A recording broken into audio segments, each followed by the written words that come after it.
Hello mga master! Welcome back again to our channel. Panibagong araw, panibagong kabanata na naman ang pagsamasamayin natin ngayong araw na ito. At kung bago ka sa ating channel, pag-click ang subscribe button and hit the notification bell para updated kayo sa ating mga susunod na videos.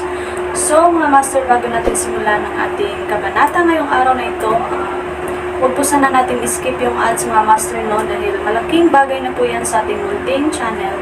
So simulan na natin kabanata ngayong araw na ito. Let's go! Kabanata 441 hanggang 450. Kabanata 441. Kalimutan mo na. Walang magawang umiling si Julius Reed, alam niyang kahit na tumalon sa Yellow River ay hindi malilinas ang kanyang pangalan ngayon. Nabuhay ng mahigit 10,000 taon, talagang pinabagsak siya ng isang babae. Young Master Percival, ikaw ay isang tao ng tangkad.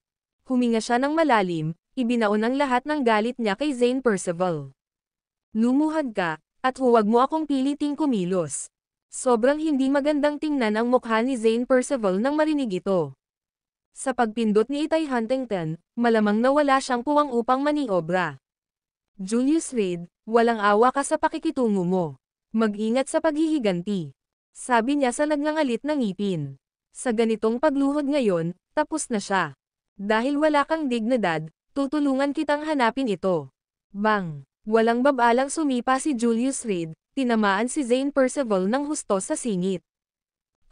Sa isang nakakasakit na sigaw, si Zane Percival ay lumuhad sa lupa, ang kanyang mukha ay kasing pula ng atay, sa hindi matiis na sakit. Ngunit bago pa siya makarecover, bumagsak ang tuhod ni Julius Reed. Diretsong tinamaan si Zane Percival sa bibig. Bang!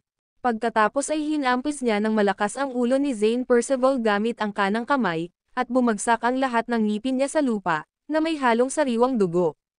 Remember my words, in Gonzales City, if you see me or my family members, make sure to steer clear. Kung talagang hindi mo kami maiiwasan, lumuhad ka kapag nakita mo ako. Itinuro ni Julius Reed si Zane Percival, malamig na sinabi, kung hindi, matatalo kita sa tuwing nakikita-kita. Ang pang-iinsulto kay Kela Radcliffe at hindi siya patay ay awa na sa kanya. Ngunit kung minsan, ang buhay ay maaaring mas masakit kaysa sa kamatayan. Itatago ko ang video sa ngayon, para makita kung paano ka kumilos. Kinuha ni Julius Reed ang kanyang telepono at ini-save ang video ng kanyang sarili na binubugbog si Zane Percival ngayon lamang. Sa sandaling ito, bumagsak si Zane Percival sa lupa, nanginginig ang kanyang katawan, patuloy na umaagos ang dugo mula sa kanyang bibig. Wala ni isang ngipin ang natira sa bibig niya. Lahat sila sa lupa. Sa ganitong paraan, malamang na masaktan mo ang Percival family hanggang kamatayan. Bulong ni Itay Huntington sa likod ni Julius Reed. Bagamat ang Percival family ay hindi isa sa mga nangungunang pangunahing pamilya, sapat na ang pagiging monopolyo ng negosyo ng logistics sa Gonzales City upang ilarawan ang lakas ng pamilya. Ngayon, si Zane Percival, ang pinakamahalagang miyembro ng Percival family, ay binugbog ng ganito. Kapag lumabas na ang video, sa pressure, baka gumanti ang Percival family. Hindi bale, malaki ang buhay ko. Tsaka, meron naman ako, di ba? Napangiti ng walang pakialam si Julius Reed, na naging dahilan ng pagkailang ni Itay Huntington, ngunit mabilis siyang nakabawi. Niyakap niya ang baywang ni Julius Reed at dahan-daang naglakad palayo sa shooting range sa harap ng lahat. Ang ina ni Zane Percival ay si Jennifer Lopez, mula sa kabisera ng lungsod. Kahit nahiwalayan niya ang ama ni Zane Percival na si Arlo Percival, palagi niyang inaalagaan ang anak na ito. Matapos umalis sa shooting range, naging seryoso si Itay Huntington, ang pamilya Lopez ay may malaking impluwensya sa kabisera ng lungsod. Kung malalaman ni Jennifer Lopez na si Zane Percival ay binugbog ng ganito, tiyak na gagantay siya sa iyo. Kung gayon, mahihirapan akong tiyakin ang iyong kaligtasan. Bumantong hininga siya, nakatingin kay Julius Reed na may masalimuot na ekspresyon, alam mo ba kung ano ang takot? Ang lalaking ito sa kanyang harapan ay unang nataman si Bran Cook, at ngayon ay nakipag-usap na siya sa publiko kay Zane Percival. Sa takot na baka hindi gumanti sa kanya ang iba. Masasabing hindi na niya mababawi ang landas ng panliligaw kay kamatayan. Sa mundong ito, may kinatatakutan ba siya? Takot, ha? Saglit na nag-isip si Julius Reed at bumantong hininga, ang pinaka nakakatakot sa akin sa mundong ito ay ang washboard ng aking asawa. Inaalala ang mga araw na nagkamali siya at pinaluhod siya ni Kella Radcliffe sa washboard, ang dating nakatagong Dragon King, ang tanyag na Young Master ng 10,000 Mountain Alliance, ay nakakagulat na nagpakita ng bakas ng takot sa kanyang mga mata. Kung alam ito ng malalaking tao sa mundo, iniisip kung ano ang iisipin nila. Grabe ka naman, pero natatakot ka pa rin sa asawa mo. Buong hinala ngayon ni Itay Huntington na ang dating kahinaan ni Julius Reed ay isang gawa lamang. Paano maaaring tingnan ng isang makapangyarihang tao, na may napakahiwagang background, ang Radcliffe family ng Gonzales City bilang anumang bagay na mahalaga? Isang langgam na sinusubukang iling ang isang puno. Ang pamilya Radcliffe ay malamang na hindi may kumpara sa isang langgam. Takot. Siyempre, natatakot ako. Ipapaalam ko sa iyo, talagang pinapasok mo ako ngayon. Umiling si Julius Reed, saka parang may naalala, speaking of this Jennifer Lopez, what's her story? Hindi niya inaasahan na si Zane Percival ay magkakaroon ng isang kakilakilabot na ina. The Lopez family from the capital, Jennifer Lopez is now the chairwoman of the energy company, with a fortune of over 10 billion. Kung talagang bumagyo siya sa Gonzales City, baka hindi ko siya mapigil. Medyo naging solemn na ang ekspresyon ni Itay Huntington, sa loob ng kalahating taon na ginugol ko sa kabisera, ginugol ko ang halos lahat ng oras ko sa pakikitungo sa babaeng ito. Mahirap siyang hawakan. Kailangan mong mag-ingat, kung hindi, madali kang tumaob sa gutter. Got it. I'll take a cab back. Kapag nasulyapan ako ng biyenan ko, malamang magingay na naman siya ng walang katapusan. Tinanggihan ni Julius Reed ang alok ni Itay Huntington na ihatid siya pauwi. Si Kella Radcliffe ay isang babae, at sinong babae ang hindi magseselos? Kung gayon hindi kita makikita sa labas. Si Itay Huntington, isang babaeng may ganoong malalim na mga pakana, ay tiyak na alam kung anong mga hangganan ang dapat panatilihin. Miss, hindi mo na kailangang suran ang iyong sarili at sirain ang iyong reputasyon dahil dito. Sa kotse, nagsalita si Diamond sa mahinang boses. Nasasaktan siya nang makitang naging komportable si Itay Huntington kay Julius Reed. Lalo na ang linyang iyon tungkol sa kung ano ang sinabi ko sa iyo sa kama, ganap na nasira ang kanyang reputasyon. Worth it ba talaga ang lalaking ito? Ang negosyo ko ay hindi ang iyong pag-aalala. Malamig na sagot ni Itay Huntington, Diamond, napakaraming taon na akong naghahanap, baka siya lang ang taong makakatulong sa akin na makamit ang kailangan kong gawin. Hindi na ako makapaghintay pa. Miss, maraming may kakayahan dyan, hindi mo na kailangang. Tama na. Napag-alitan si Itay Huntington, pagkatapos ay mahinahong nagsalita, hindi ko pa rin alam ang background niya. Ano, nagamit mo na ang iyong mga koneksyon sa kabisera? Halatang nagulat si Diamond. Maaaring hindi alam ng iba ang pagkakakilanlan ni Itay Huntington, ngunit alam na alam niya. Nag-check ako ng mga tao, ngunit wala silang nakuha. Napakunot-noo si Itay Huntington, nakatingin sa bintana sa mga punong mabilis na dumaraan, na labis na naguguluhan. Siya ay isang misteryo. Kahit na ang isang tao na hindi malaman ng Blackwind, ay dapat ma-classified bilang top secret. Tumango si Diamond. Ang Blackwind ay nag-iimbestiga pa rin, ngunit hanggang ngayon ay wala pa ring palatandaan. Gayunpaman, mayroong isang balita na medyo kawili-wili. Sinabi ni Itay Huntington na may bahagyang ngiti, mukhang mas interesado si Sofia Leocadia sa lalaking ito kaysa sa akin. Ang munting prinsesa ng pamilya Leocadia. Hindi ba't siya ang mahalagang hiyas ng pamilya Leocadia? Paano siya makakasama sa lalaking ito? Kausap ni Diamond habang nagmamaneho. Malubha ang sakit ni Old Master Leocadia, hindi na raw tatagal lampas sa 15 ng unang buwan. Ang Leocadia family ay nagkakagulo, ang labanan sa kapangyarihan sa pagitan ng tatlong anak na lalaki, ang Lee family ay naghahanap pa nga na pumasok sa isang alyansa ng kasal sa Leocadia family. Ang kabisera ay medyo masigla ngayon. Ipinikit ni Itay Huntington ang kanyang mga mata, sinabing, pagod na ako. Agad na pinabagal ni Diamond ang sasakyan, inayos ang aircon, at pinatay ang musika ng sasakyan. Kuwait. Namalaya na lamang ni Julius Reed pagkalabas ng shooting range na nakalimutan niyang magdala ng pera. Nang walang ibang pagpipilian, inilabas niya ang kanyang telepono at tinawagan si Aaron Jackson para magpadala ng sasakyan para sunduin siya. Kung hindi, wala rin siyang pera para sa isang taxi. Kung siya ay nakabalik ng huli, siya ay muling pag-alitan ng Knox Ridge. Pagkatapos tumawag, nagpasya siyang maglibot na lang sa paligid. Ngunit isang pamilyar na boses ang nanggaling sa hindi kalayuan. Ayoko nang kontrolin mo pa. Gusto kong mamuhay sa buhay na gusto ko. Ang video na ito ay edited by Urban Storytelling. Kabanata 442, Pagiging tatay muli sa lungguhit isa. Tumingin ng malapitan si Julius Reed, at ang babaeng nagsalita ay ang matalik na kaibigan ni Kella Radcliffe. Siya rin ang kanyang assistant, ang pinakamaasahang tao sa loob ng Radcliffe Group. Dempsey Davenport, sa oras na ito, dapat ay sarado ang Radcliffe Group para sa araw na iyon.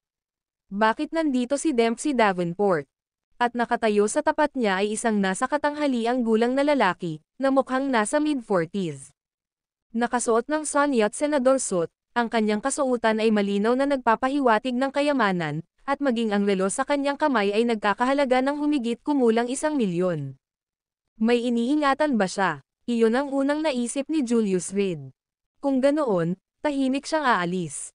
Kung tutuusin, medyo maganda ang relasyon ni Dempsey Davenport kay Kella Radcliffe, at magiging awkward kung makabangga siya. Amanda, pakinggan mo ang mga salita ng iyong tiyuhin at sumama ka sa akin, sabi ng lalaki, ang mga kamay sa kanyang mga bulsa, tila nakikipag-usap, ngunit ang kanyang tono ay napakatigas, na walang puwang para sa pagtatalo. Tito. Napaatras si Julius Reed ng ilang hakbang, naramdaman niyang hindi ganoon kadali ang sitwasyon. Dumating si Dempsey Davenport sa Gonzales City ng mag-isa, na dati ay nag-aral sa ibang bansa. Tungkol sa background ni Dempsey Davenport, hindi kailanman nagpaliwanag si Kella Radcliffe. At si Dempsey Davenport ay laging namumuhay na mag-isa, walang kamag-anak o kaibigan. Sa Gonzales City, si Kella Radcliffe ang tanging kaibigan niya. Bakit ako babalik? Magaling na ako dito. Pakisabi sa tatay ko na kalimutan mo na ako, na para bang hindi niya ako naging anak. Napakadeterminado ng tono ni Dempsey Davenport. Siya ay tulad ng dominanteng kaharap ang kanyang tiyuhin. Dempsey Davenport, nandito ako sa utos ng pamilya na bawiin ka. Bawal ka nang maging kusa. Ano ang maganda sa Gonzales City na ito? Paano ito maihahambing sa kaunlaran ng kabisera? Sinikap siyang hikayatin ni Pierre Davenport ng may kabaitan, hanggat susundin mo ang mga kaayusan ng pamilya, magagawa mong mabuhay ng walang pag-aalala at tamasahin ang lahat ng karamihan. Sa halip na mag-isa kang maghirap dito, bakit hindi tamasahin ang buhay ng maayos? Paumanhin. Ayokong maging isang caged canary. Mas gugustuhin kong manatili dito mag-isa, mag-overtime at magpuyat araw-araw para sa aking trabaho, kaysa bumalik sa pamilya at maging kasangkapan para sa inyong lahat. Malamig na sabi ni Dempsey Davenport, maaari kang bumalik. Hindi magbabago ang isip ko. Dempsey Davenport, nakatakas ka sa pamilya 5 taon na ang nakakaraan, at hindi ka na managot ay naging pabor na sa iyo. Kung patuloy kang magmatigas, hindi magiging pareho ang kalalabasan. Nagsalita si Royden Reed na may mas malamig na tono, pagkatapos ay bahagyang bumantong hininga, huwag mo nang isipin ang pagtakas. Sa pagkakataong ito, kahit na itali ka, ibabalik kita. Oh, really? Paano kung sabihin ko sa iyo na may lalaki ako dito sa Gonzales City? Biglang tumangala si Dempsey Davenport, nakangiti ngunit hindi nakangiti kay Royden Reed ang mga mata, hindi lang yan, buntis din ako sa anak niya. Hindi naman nagtagal, 2 months lang. At saka, may asawa na siya, at hinihintay kong lumaki ng kaunti ang baby bago ko siya hilingin na hiwalayan siya. Kalokohan. Nagulat si Royden Reed, pagkatapos ay ngumisi, mayroon akong mga taong nanunood sa iyo sa lahat ng oras na ito. Wala kang anumang pakikipag-ugnayan sa sino mang lalaki. Sa loob ng 2 hanggang 3 buwan bago siya dumating, nagpadala na ang pamilya ng Davenport ng mga tao upang bantayan si Dempsey Davenport, upang makakuha ng malinaw na larawan ng kanyang bawat galaw at koneksyon. Kaya natural, naisip ni Royden Reed na sinisiraan ni Dempsey Davenport ang kanyang sarili. Pagkatapos ng lahat, isang lalaking may asawa, Ang gayong tao ay hindi kailanman nakipag-ugnayan kay Dempsey Davenport. Ito ay purong katha. Hey, Tito, ang hirap mo talaga no. Pero may isang tao na hindi mo dapat kalimutan. Habang sinasabi ito ni Dempsey Davenport, marahan niyang hinawakan ang kanyang tiyan, nagsasalita ng napakatahimik, mayroon akong isang mabuting kaibigan na nagngangalang Kela Radcliffe. Alam ko na, syempre, alam ni Royden Reed si Kela Radcliffe, siya ang tanging kaibigan ni Dempsey Davenport sa Gonzales City at ang kanyang immediate superior. Siya ang una sa listahan ng mga kontak ni Dempsey Davenport. May asawa na siya, 3 years na silang kasal, pero never pa silang nag-consummated sa kasal. Though parang magkasama sila, hiwalay talaga sila, it's a marriage of convenience. Sabi ulit ni Dempsey Davenport. At sa gilid, hindi napigilan ni Julius Reed ang pakiramdam na may mali. Paano naging konektado sa kanya ang sitwasyong ito? Ano ang kinalaman ng mga gawain ng pamilya Davenport sa kanya? Ano ang iyong ipinahihiwatig? Tanong ni Royden Reed sa malalim na boses.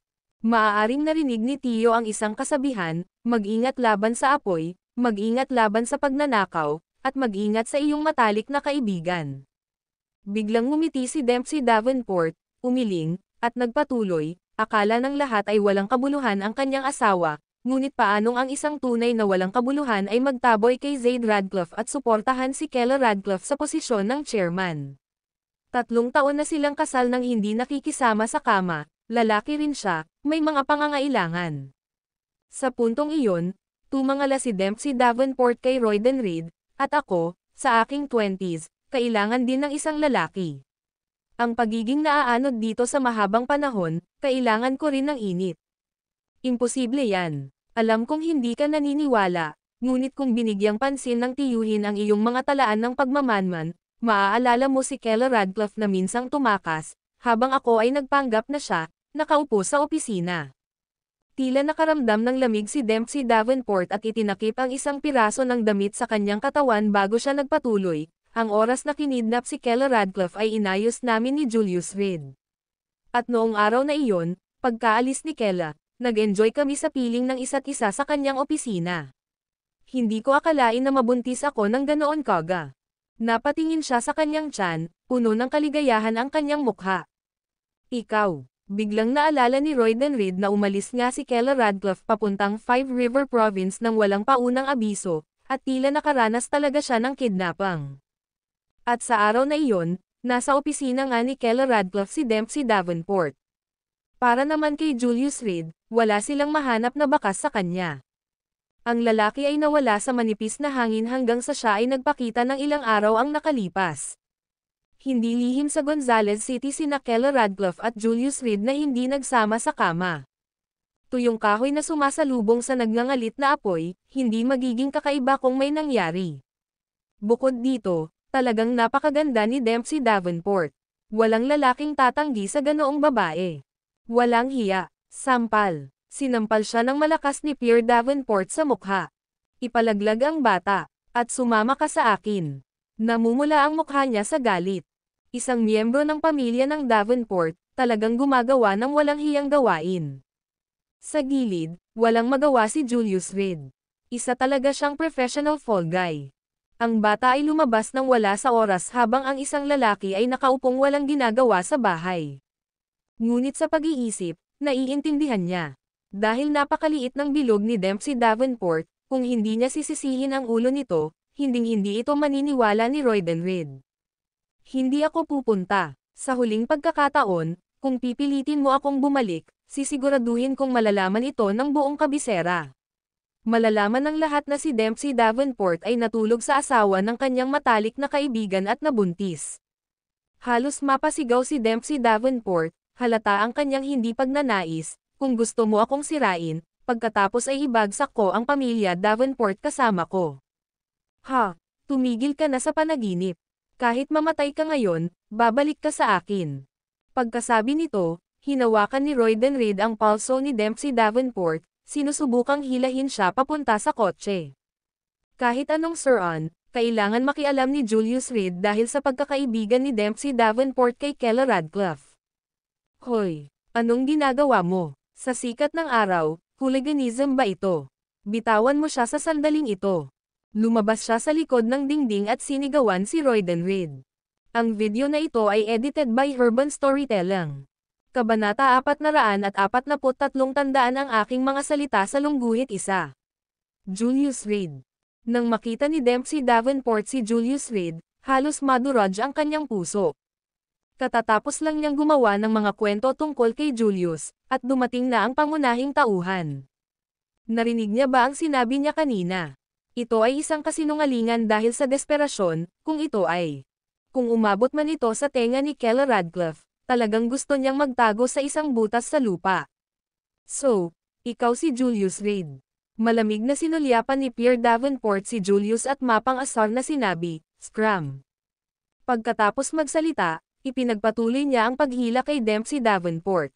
"Hayaan mo," nagsalita si Julius Reed. "Yung mga naglakas loob na sabihin sa akin na mag-scramming noon ay ang mga naunang scramming." Nang marinig ito, dahan-dahang binitawan ni Royden Reed ang kamay ni Dempsey Davenport at inayos ang kanyang damit bago sinabing, "Ako ang kanyang tiyuhin, Royden Reed. Sabihin ang iyong mga kahilingan, at tutuparin ko sila." Ito ay walang iba kundi interes, hanggat may sapat na benepisyo. Hindi siya naniniwala na ang taong ito ay magkakaroon ng anumang pagmamahal na natitira para kay Dempsey Davenport. "Napaka-realistic ng mga lalaki. Wala akong gusto sa iyo." Nagkibit-balikat si Julius at sinabing, "Ang aking asawa ay ang chairwoman ng Radcliffe Group, ang aking may bahay ay napakahusay, bakit ko ibibigay ang napakahusay na babae para sa iyong mga benepisyo?" Sa mga salitang ito, agad na namula ang mukha ni Dempsey Davenport. Ang pahayag na ito ay talagang nakakahiya pakinggan.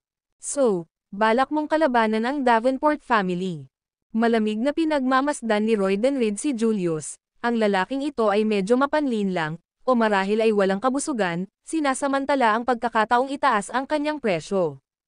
"Kung gusto ni Dempsey Davenport na umalis, hindi ko siya itatago, maaari mo siyang kunin. Ngunit kung ayaw niyang umalis, hindi mahalaga kung ikaw o ang sarili niyang ama, kailangan mo pa ring sumigaw." Walang takot na sinalubong ni Julius ang mga mata ni Royden Reed, nangingibabaw ang aura niya kay Royden. "Dempsey Davenport, sumama ka sa akin." Dumilim ang mukha ni Royden Reed nang lumingon siya kay Dempsey Davenport.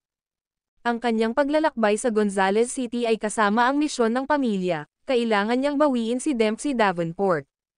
Buhay man o patay, kailangang may resulta. Talagang hindi siya makakabalik na walang dala. "Hindi na ako babalik," Dempsey Davenport spoke resolutely. "You want me to go back and marry my cousin? How absurd. What era is it? Hindi ka ba natatakot na pagtawanan? Tumawa man sila o hindi ay wala kang pakialam.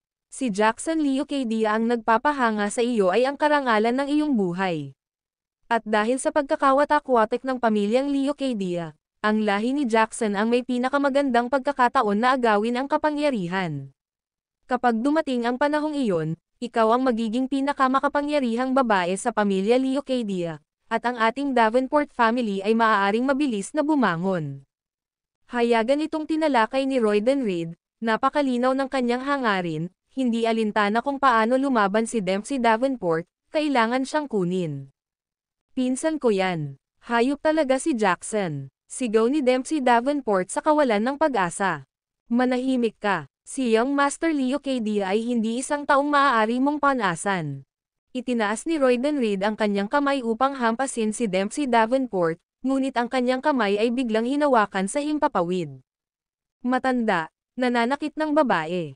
Impotent rage, eh." Nang lumingon siya, naabutan niyang mahigpit na nakahawak si Julius sa braso niya na may malamig na ngiti sa mukha. "Ang mga gawain ng aking pamilya ay wala sa iyo." Sinubukan ni Royden Reed na kumawala, ngunit ang pagkakahawak ni Julius ay parang vice, hindi natitinag. "Bitawan mo ako," galit na sigaw niya. "Kung maglakas loob kang saktan siya muli, pipalayan ko ang isang braso mo, at sinadya ko iyon." Itinulak ni Julius si Royden Reed at sinabi kay Dempsey Davenport, "Sumama ka sa akin." Kung narito si Keller Radcliffe, nailigtas din niya si Dempsey Davenport nang walang pag-iisip. Pero dahil sa mga kilos niya, lalo lang nakasigurado si Royden na talagang may koneksyon silang dalawa. "Julius Reed, Kung magpapanggap kang hindi nangyari ang pangyayari ngayon, at kalimutan ang nangyari noon, bibigyan kita ng 10 bilyon. Sigaw ni Royden Reed sa likod nila. 10 bilyon, sapat na upang matiyak ang isang walang malasakit na buhay para sa sinuman.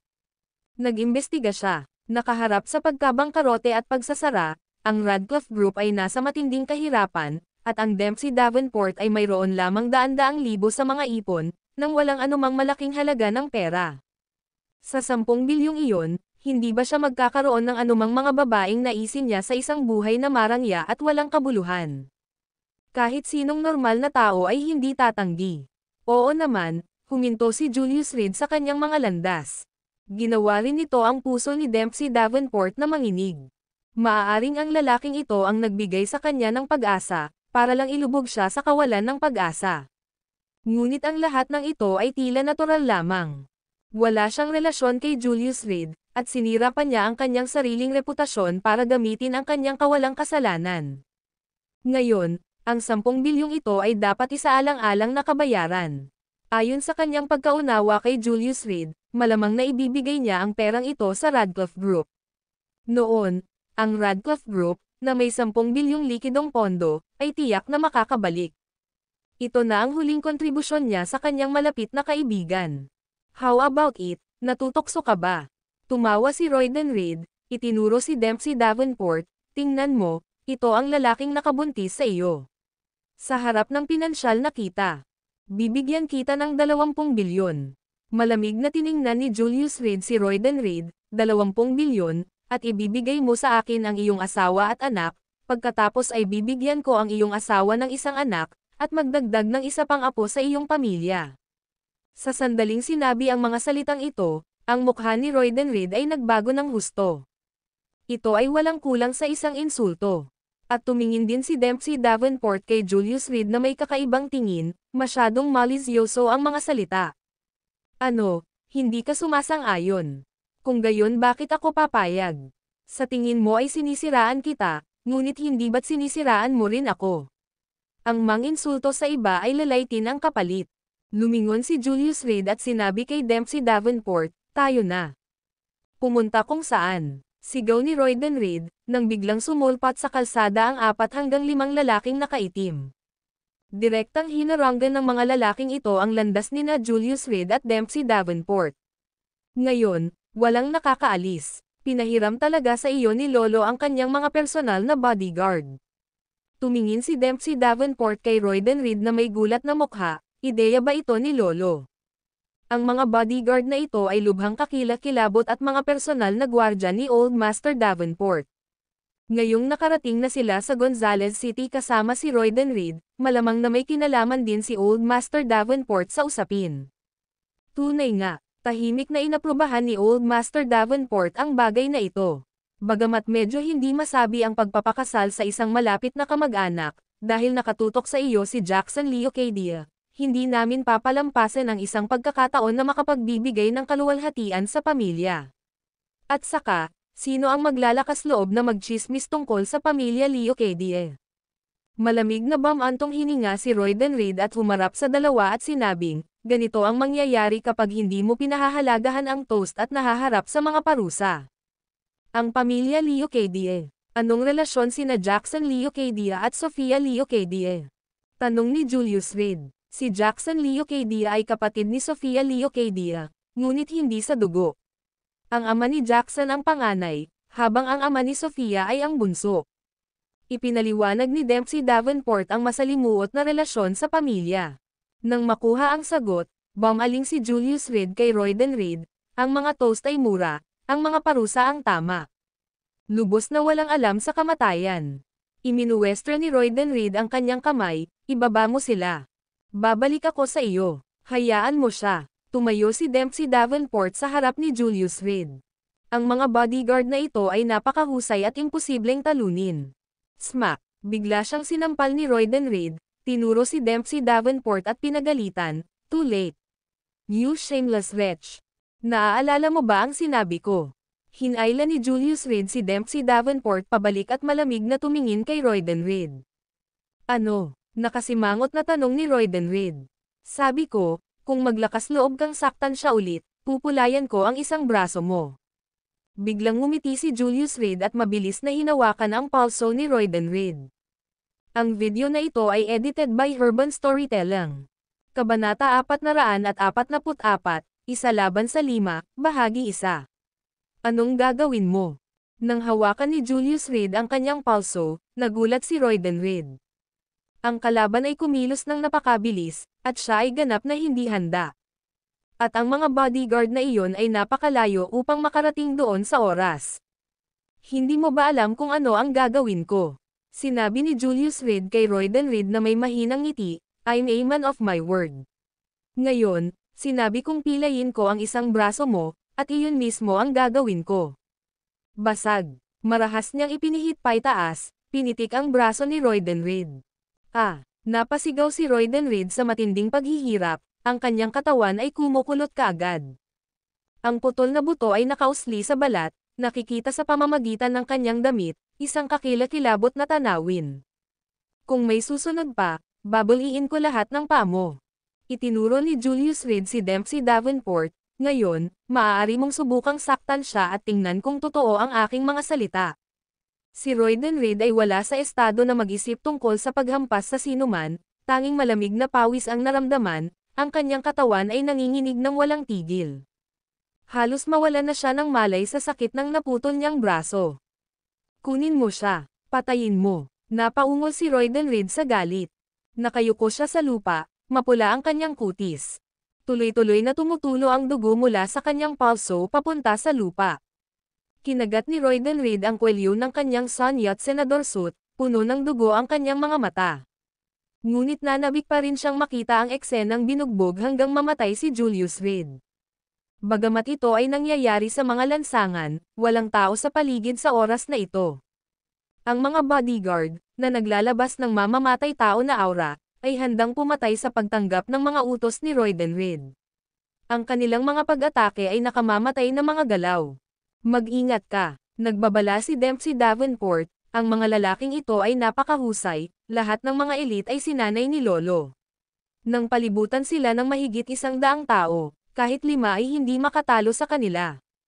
Sa Davenport family, ang 5 lalaking ito ay simbolo ng kapangyarihan. Kung saan man magpunta ang matanda, sumusunod ang 5 ito.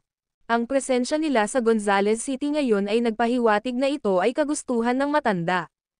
Haha, Dempsey Davenport, ngayon gusto kong panoorin mo ng sarili mong mga mata ang lalaking ito na binugbog hanggang mamatay. Masakit. Bagamat naramdaman ni Royden Reed ang kilig ng paghihiganti, ang matinding kirot sa kanyang braso ay halos kagati niya ang kanyang dila. Sabi nila, ang bawat daliri ay konektado sa puso, pabayaan ang isang buong braso. Isang tambalang bali, gayunpaman, sa pagharap sa pagsalakay mula sa mga lalaking ito, kumilos si Julius Reed na parang walang mali. Ang isang kamay sa likod ng kanyang likuran, binaluktot niya ang mga daliri ng kanyang kabilang kamay, sabay-sabay kang lumapit sa akin. Nililigawan mo si kamatayan. Galit na galit ang mga bodyguard. Sila ay mga masters sa mga masters, na nag-uutos ng halos parehong antas ng paggalang sa matandang lalaki sa Davenport sa kabisera. At ngayon, isang binata ang naglakas loob na kutsain sila. Whoosh! Ang 5 lalaki ay direktang umikot para umatake, ang iba ay mataas ang target, ang iba ay mababa. At tinutukan pa ng isa ng suntok ang mukha ni Julius Reed. Si Dempsey Davenport ay nanunood mula sa gilid, ang kanyang puso ay tumitibok, ang mga kamay ay nakadikip sa tahimik na panalangin para kay Julius Reed. Isang grupo ng mga walang kwenta. Basag. Pinalaya si Julius Reed, nabali ang kaliwang paa ng isang lalaki. Pagkatapos ay dumagundong ang kanyang nag-iisang kamao, na durog sa mga daliri ng forefront bodyguard. Bang! Bang! Bang! Matapos gawin ang lahat ng ito, lumitaw siya sa likod ng 3 lalaki na parang multo, ang kanyang mga kamao ay marahas na humahampas. At pagkatapos ay isang sipa ang inilunsad sa mid-air. Lahat tapos sa isang hininga. Whoosh! Napabuntong hininga si Julius Reed. Nakahiga sa lupa ang 5 silang lalaki. Mula welga hanggang matapos, tumagal ito ng wala pang 5 segundo. Ikaw, sino ka sa lupa? Noon, nakalimutan na ni Royden Reed ang sakit sa braso niya. Dahil ang nakabaon sa kaibuturan ng kanyang puso ay isang mas malalim na takot. Ang taong ito ba o multo? Ang 5 bodyguard ng Davenport family ay kakilakilabot, kahit ang mga bihasang manlalaban ay hindi palaban sa kanila. Ngunit ngayon, sa loob ng ilang paghinga, lahat ng 5 ay nakahandusay sa lupa, ganap na wala sa kanilang kakayahang lumaban. Si Royden Reed ay sumipsap ng malamig na hangin, nakaramdam ng lamig na dumiretso sa kanyang korona. Huwag kang lalapit. Sa sobrang takot niya ay diretso siyang bumagsak sa lupa, ang isang kamay ay nakaangat sa kanyang katawan, habang ang kanyang mga binti ay walang tigil na sumipa pabalik, sinusubukang tumakas. Ngunit ito ay lubos na walang silbi, dahil sa bawat hakbang na ginawa ni Julius Reed ay nakakaramdam ng lubos na kawalan ng pag-asa si Royden Reed. Ngunit hindi siya handang sumuko, o sa halip, hindi handang harapin ang mga kahihinatnan. Sa wakas, lumapit sa kanya si Julius Reed at dahan-daang yumuko. Isa ako sa pamilya ng Davenport, kung maglakas loob kang hawakan ako, hindi ka pababayaan ng pamilyang Davenport. Habang nagsasalita siya, nanginginig si Royden Reed at sinabing, at ang pamilya Leocadia. Kapag nalaman ni Jackson Leocadia ang tungkol sa inyo ni Dempsey Davenport, wala ni isa sa inyo ang mabubuhay. Ang pamilya Leocadia ng Gonzales City ay tunay na isang makapangyarihang angkan. Alam ng lahat iyon. Ngayon ay ginamit ni Royden Reed ang kapangyarihan ng pamilya Leocadia para i-pressure si Julius Reed, na umaasang takutin siya sa pag-aalinlangan.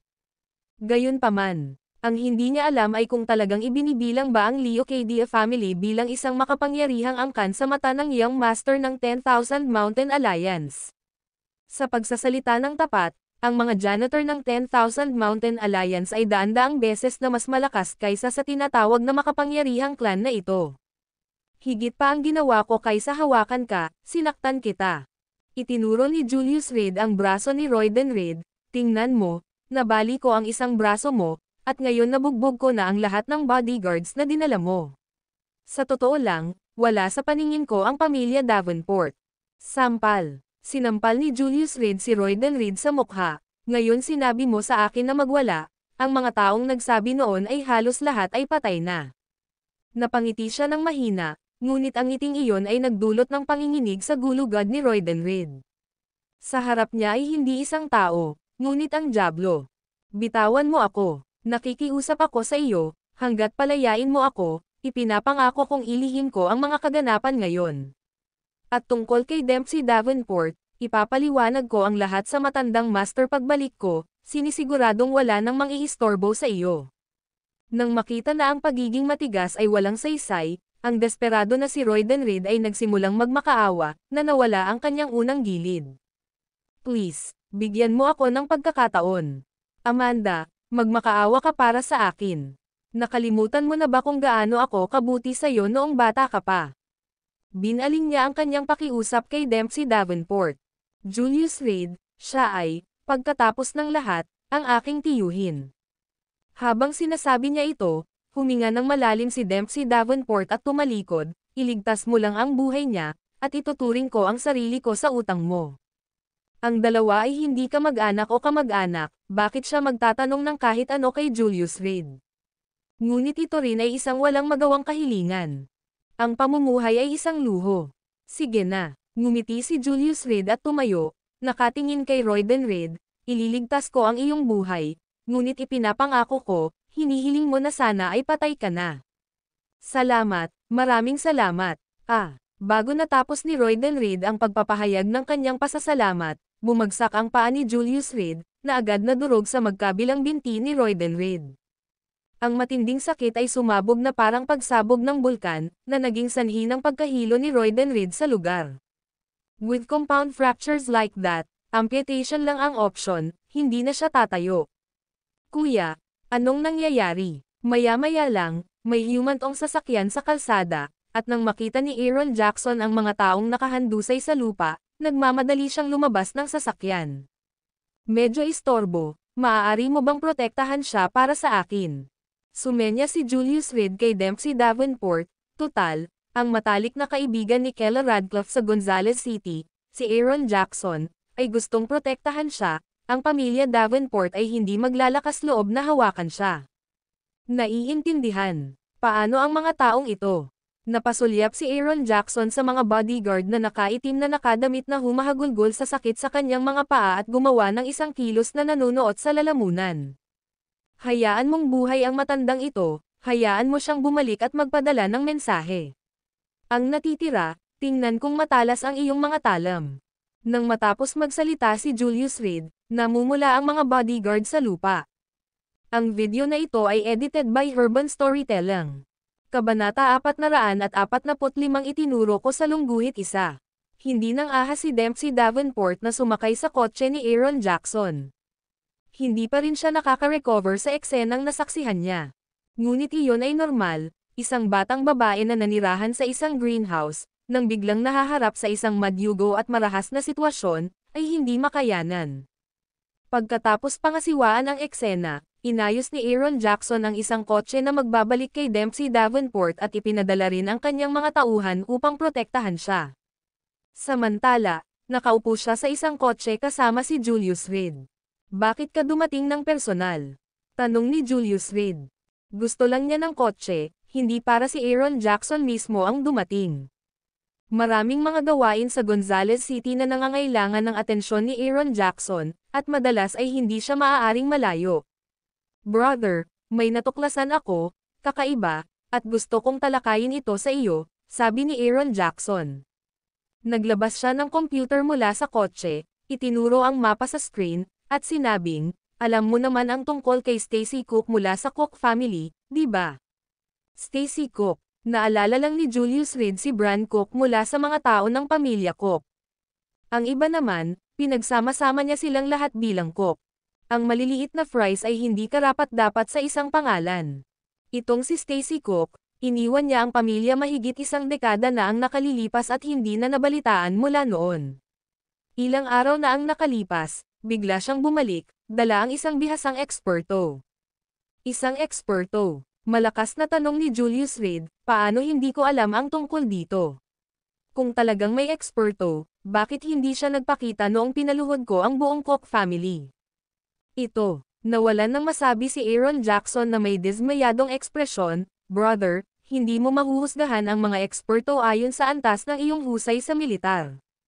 Ang Jordan na iyon, ang napabagsak sa isang galaw, ay napakabigat. Sa harap ng iyong master ng 10,000 Mountain Alliance, sino ang maglalakas loob na tawagin ang kanilang sarili na isang dalubhasa? Baka mabugbog sila ng husto at hindi nila makilala ang sarili nilang mga ina. Ngunit sa mga ordinaryong tao, ang isang tulad ni Jordan ay isang dalubhasa. Ganun ba? Wala pang 1% ng lakas ko ang ginawa ko. Hindi naman ganoon kahalaga ang mga eksperto. Umiling si Julius Reed. Kuya, hindi mo maihahambing sa iyo. Pinunasan ni Aaron Jackson ang pawis sa kanyang noo at nagpatuloy, pagkabalik ni Stacy Cook, napansin ko ito. Sa kanyang unang araw pabalik, may tumingin siya sa iyong pagkakakilanlan. Gaya ng iniisip ko, nagtataka ako kung paano nalaman ni Bran Cook ng ganoon kabilis. Tumanggaw si Julius Reed. Ang kanyang pagkakakilanlan bilang Amos Davenport ay ginamit lamang ng ilang araw. At ito ay natuklasan bigla. Dahil naramdaman kong hindi siya banta sa iyo, nagpa siya akong maglaro ng mahabang laro at sundan sila ng mahigpit sa aking mga tao.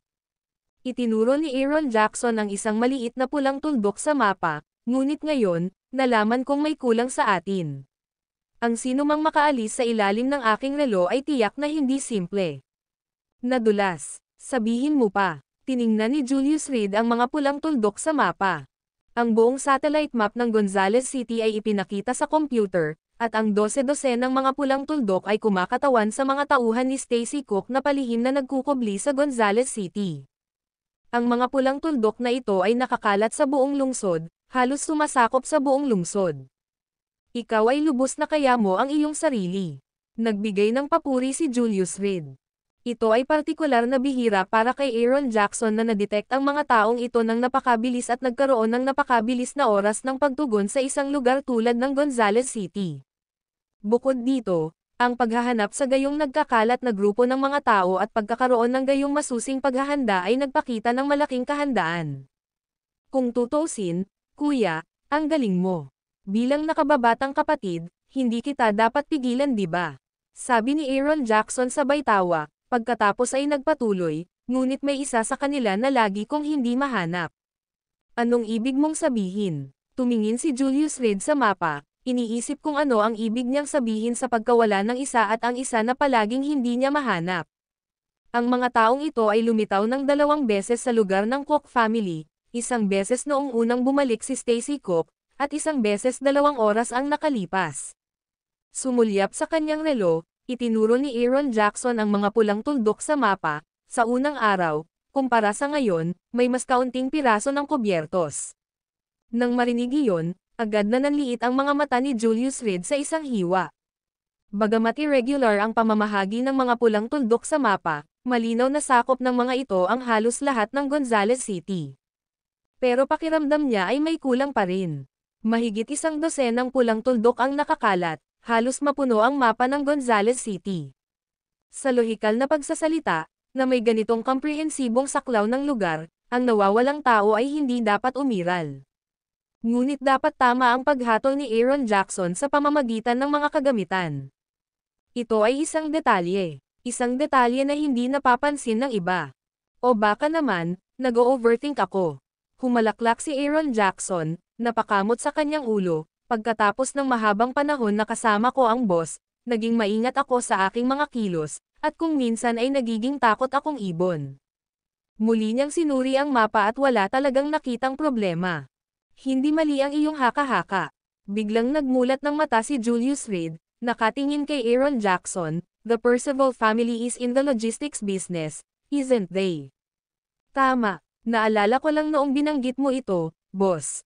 Zane Percival and your. Pag-uusapan natin ang bagay na iyon mamaya. Tinatanong kita kung saan matatagpuan ang mga logistics point ng Percival family. Seryosong tanong ni Julius Reed. Mayroong 2 hanggang 3 sa bawat distrito ng Gonzales City, maging sa mga suburb. Sumagot ng totoo si Aaron Jackson, kahit hindi niya alam kung bakit nagtatanong si Julius Reed. Kaya pagkatapos na matanggap ng mga surir na ito ang mga parsela, paano nila ipapadala ang mga ito? Nagtatakda ba sila ng paisa-isa? Tanong ulit ni Julius Reed. Pagkatapos matanggap ang mga parsela, ipinapadala sila ng mga istasyon ng distrito sa sentro ng pamamahagi, at pagkatapos. Biglang nagsikip ang mga pupils ni Aaron Jackson.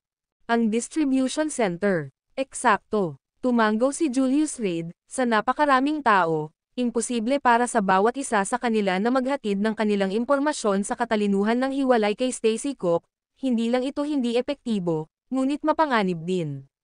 So ibig mong sabihin, mukhang naintindihan ni Aaron Jackson ang nangyayari. Ang buong network ay sakop, si Stacy Cook ay talagang isang figure na napabayan ko. Sabi ni Julius Reed habang tinitingnan ang distribusyon ng mga pulang tuldok sa mapa, nakapatong ang kanyang baba sa kanyang kamay sa pag-iisip, ngunit saan matatagpuan ang distribution center na ito? Sa sandaling napansin ko si Stacy Cook na papasok sa Five River Province, pinasubaybayan ko sila ng mga tao, ngunit mula nang dumating sila, kakaunti lang ang mga tao. Ipinatong ni Aaron Jackson ang kanyang baba sa kanyang kamay, at nag-iisip, hindi sila basta-basta mawawala sa hangin. Kung sila ay dumating sa Five River Province, sa pamamagitan man ng eroplano, barko, coach, o pagmamaneho ng sarili nilang sasakyan, hindi sila basta-basta maaaring lumitaw ng wala saan. Sa sandaling dumating ang mga taong ito, sila ay nasa ilalim ng pagbabantay ni Aaron Jackson, ngunit sa lahat ng panahon, walang karagdagang tauhan ang nakita. Kuya, plano kong isara ang lambat at kunin sila sa kustodiya upang tingnan. Hiling ni Aaron Jackson. Sa ngayon, walang ibang mga pagpipilian. Sa mundo, may mga tao talaga na kayang lokohin ang lahat at makalusot sa mga hangganan ng Gonzales City. Sa katunayan, nakita na ang ganoong tao sa Five River Province. Bulong ni Julius Reed sa sarili. Anong tao? Ang kahangahangang iyon. Bahagyang natigilan si Aaron Jackson. Hindi ba ito katulad ng paghahanap ng karayom sa isang dayami? Ang Wolf Cavalry, ang pinakamalakas na espesyaliya sa ilalim ng aking pamumuno. Tumingin si Julius Reed sa mapa ng Gonzales City, nag-iisip sandali, pagkatapos ay sinabi kay Aaron Jackson, bigyan mo ako ng aerial street view na mapa ng Gonzales City. Kung mas detalyado ang mas mahusay. Dapat kong mahuli ang taong ito. Boss, posible ba? Napakakahangahangang karakter sa Gonzales City, hindi ba iyon ay tulad ng paghahanap ng karayom sa isang dayami? Napakalawak ng Gonzales City, hindi walang basehan ang pag-aalala ni Aaron Jackson. Ang mga aklat-aralin at mga kurso ay isinulat ko, ang mga tao ay sinanay ko. Ang paghuli sa kanila ay kasing dali ng pagkain at pag-inom. Marahang hinaplos ni Julius Reed ang kanyang singsing, Wolf Cavalry, sa wakas oras na ba para ipakita mo ang iyong sarili. Ang video na ito ay edited by Urban Storytelling. Kabanata 446 na natatanging password sa lungguhit isa. Gonzales City, Tungkay Terrace. Pagkaalis ni Julius Reed sa Dempsey Davenport, pumunta siya rito kasama si Aaron Jackson para maghanda para hulihin ang nakatagong especially iya. Ang Wolf Cavalry ay naiiba sa mga ordinaryong tao, na nagtataglay ng napakalakas na kakayahan sa pagtatago, na nagpapahirap sa kanila na hulihin. Pagdating ng dalawa sa opisina ni Aaron Jackson, maayos na nakatayo sa loob ng kwarto ang isang grupo ng mga thug. Ang malaking screen ng opisina ay patuloy na kumikislap na may mapa ng Gonzales City. Kuya, ang bawat pulang tuldok ay sinusubaybayan ng ating mga tao. Nagsalita si Aaron Jackson. Mayroon bang anumang kamakailang pagkilos mula sa mga taong ito? Maaari pa ring ipadala ang mga mensahe sa pamamagitan ng network, kaya lubos na posible na mabypass nila ang nakatagong tao at direktang maihatid ang mga order sa lugar ni Stacy Cook. Tinitigan ni Julius Reed ang patuloy na pagkislap ng mga pulang tuldok sa dingding, na nag-iisip. Sa panahon ng internet, ang pagpapalitan ng mga mensahe ay kadalasang kasing simple ng paggamit ng mga device tulad ng mga smartphone. Ngunit hindi dapat ganoon kasimple ang mga bagay. Ang Wolf Cavalry ay gumana ng may pambihirang higpit, kahit na isa lamang sa kanilang mga tao ang nakaimbed, pamamahalaan nila ang kanilang mga nasasakupan sa maayos na paraan, ganap na sumusunod sa panloob ng mga patakaran ng Wolf Cavalry. Sa anumang oras, anumang utos ay kailangang iugnay sa isang espesyal na token upang maaksyonan. Naiwasan nito ang posibilidad na masira ang buong puwersa dahil nahuli ang isang kasabwat. Bukod sa Wolf Cavalry, walang ibang makapagpapakilos sa network na ito, alam lang ng bawat tao ang kani-kanyang posisyon, kaya kahit mahuli, hindi ito magdudulot ng anumang pinsala. Ito ang pinaka-maselan na diskarte. Saan sila madalas pumunta? Ano ang responsibilidad nila? Sinimulan ni Julius Reed na pag-isipan ang mga aklat na kanyang pinagsama-sama at ang iba't ibang praktikal na pagsasanay sa pagsasanay ng Wolf Cavalry. Ang buong Wolf Cavalry ay nilikha niya ng mag-isa, ang Young Master ng 10,000 Mountain Alliance, nang walang anumang panghihimasok mula sa iba. Kasunod nito, ang bawat henerasyon ng Wolf Cavalry ay sinanay ng pinuno ng Wolf Cavalry ayon sa mga pamamaraan ng unang henerasyon, ganap na sumusunod sa orihinal na mga kasanayan. Gayunpaman, ang teoryang ito ay nauuna ng 1,000 taon kaysa sa panahon nito, mula sa panahon na ang unang emperador ay lumusot sa 6 na estado, at hindi nagbago hanggang sa araw na ito. Ang mga taong ito ay pumupunta sa maraming lugar na walang partikular na pattern, ngunit madalas silang nag-order ng takeout. Nag-isip si Aaron Jackson bago ipaliwanag, marahil ay nag-aalala sila tungkol sa panganib ng pagluluto ng kanilang sarili, kaya umaasa sila sa junk food, merienda, at takeout. Takeout. Nanliit ang mga mata ni Julius Reed, at iniunat niya ang kanyang kamay, may pagkakatulad ba ang mga order ng takeout ng mga taong ito? Maaaring mukhang normal ang takeout, dahil lahat ay nag-uutos nito. Ngunit sa mga especially iya na ito, iba ito. Bagamat hindi sila profesional na mga especially iya, mga tao lamang na dinala ni Stacy Cook upang mangalap ng impormasyon, kung ang kanilang pinuno ay tunay na miyembro ng Wolf Cavalry, tiyak na makikipag-usap sila gamit ang mga pamamaraan ng Wolf Cavalry. Nahanap na. Bagamat iba ang maliliit na vendor na ito, lahat sila ay nagmula sa malaking palengke ng Eldritch Vale.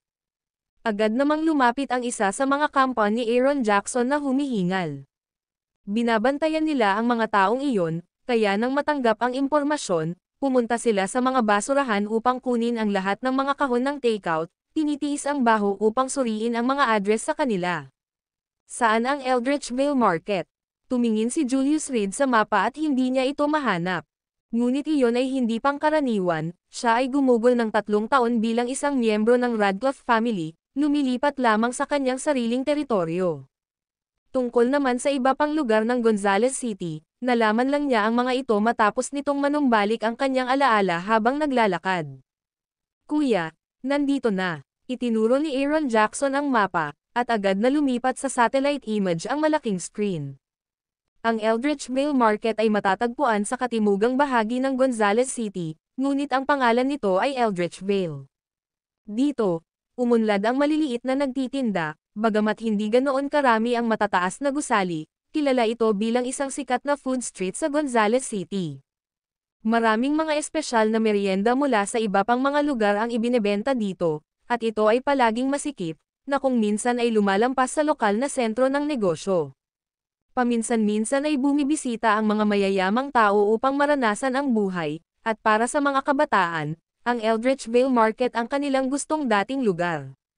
Sa dami ng tao at kaguluhan, maginhawa para sa pagtakas, isa talagang magandang lugar. Tiningnan ni Julius Reed ang satellite image sa screen at ngumiti, oo naman, ito ang Wolf Cavalry, walang duda tungkol dito. Kuya, ang daming tao sa palengke ng Eldridge Vale, paano natin hahanapin? Tiyak na hindi natin basta-basta madakip ang lahat ng nagtitinda, hindi ba? Medyo problemado si Aaron Jackson. Kung saan man, magsisimula na lang silang kumilos. Ngunit napakaraming tao ang kasangkot dito, na may higit sa 100 vendor na dapat isaalang-alang, alin ang huhulihin. Kung walang ingat silang hinuhuli ang mga tao, bukod pa sa pag-alerto sa ahas sa pamamagitan ng paghampas sa damo, tiyak na magdudulot ito ng napakasamang epekto sa lokal na lungsod ng Gonzales. Ano kaya ang iisipin ng mga nagtitinda sa kanila noon? Hindi na kailangan. Mahahanap ko siya. Si Julius Reed ay tumalikod at naglakad palabas ng Bronze Sparrow platform, kasama si Aaron Jackson at ang iba pa ay agad na sumunod sa kanyang likuran. Simple lang ang convoy ng kanilang sasakyan, na binubuo lamang ng 4 na tao. Ang natitira sa grupo ay abala sa pag-aayos ng mga inihatid na lalagyan ng takeout, sinunod ang mga tagubilin ni Julius Reed, na nagtatanong sa mga stall ng mga vendor sa pamamagitan ng paggawa ng maliliit na pagbabayad upang ma-access ang mga backend na order. Sa katunayan, ang takeout ay hindi inutusan ng mga tao mismo. Ito ay isang user na tinatawag na Lonely Black Piece, na madalas na nag-order ng mga pagkain para sa mga individual na ito. Matapos makuha ang mga menu, sinisiyasat ni Julius Reed ang mga ito, pagkatapos ay nakarelax na may ngiti. Tulad ng inaasahan ng Wolf Cavalry. Tiningnan niya ang bawat kakaibang ulam sa menu at dahan-daang pumikit. Kuya, may clue ba? Si Aaron Jackson ay ganap na naguguluhan habang nakatingin. Ang mga ordinaryong pagkaing ito, maanghang na mainit na kaldero, rice noodles, ano kaya ang espesyal na kahulugan ng mga ito? Hindi hihigit sa pritong skewer, xiaolongbao, hindi banggitin ang soda at soy milk. Wala nang mas karaniwan. Matagal na ang nakalipas, noong wala pa halos, Morse code. Biglang huminto si Julius Reed at umiling, walang saysay na sabihin sa iyo, hindi mo maiintindihan. Ito ay isang natatanging code ng 10,000 Mountain Alliance, na ang bawat uri ng gulay ay kumakatawan sa iba't ibang kahulugan. Tulad ng maanghang na mainit na kaldero, mayroong 7 uri ng mga toppings, ang ibig sabihin ay, nakaharang ang paghingi ng tulong. Pagkatapos magpaliwanag, kumuha ng isa pang menu si Julius Reed, na tila para sa almusal. Kunin ang kanyang asawa. Saktong pagkasabi niya nito ay biglang huminto si Julius Reed at inilabas ang kanyang mobile phone para tawagan si Cosmo. Guro, bakit bigla mo akong naisip? Akala ko ay nag-iinit ka sa Gonzales City kasama ang balo na iyon, at nakalimutan mo na ang lahat tungkol sa akin at sa ina. Reklamo ni Cosmo sa tonong hindi nasisiyahan. Sa katunayan, ang masamang balita ay mabilis na naglalakbay.